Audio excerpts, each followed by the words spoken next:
Assalamualaikum Sobat Polri, hari ini tanggal 19 Desember 2025, Polda Aceh kembali menggelar apel gelar pasukan operasi kepolisian terpusat Lilin Selawah 2025 di lapangan Mapolda Aceh.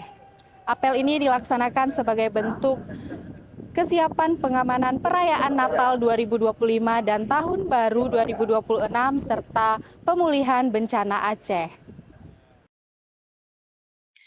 Apel gelar pasukan dipimpin langsung oleh Kapolda Aceh dan diikuti oleh personel gabungan TNI, Polri, Satpol PP, Dinas Perhubungan, BPBD, serta instansi terkait lainnya.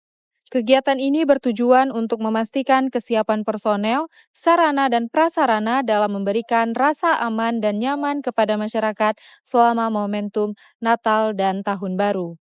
Fokus pengamanan meliputi tempat ibadah, pusat perbelanjaan, objek wisata, terminal, pelabuhan, bandara, serta jalur-jalur rawan kemacetan dan kecelakaan lalu lintas.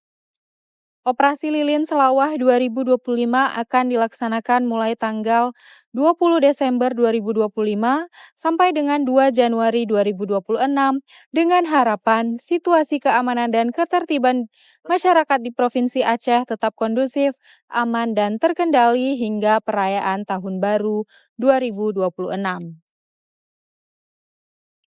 Demikian informasi yang dapat kami sampaikan. Saya Bribtu Rifa melaporkan langsung dari Mapolda Aceh.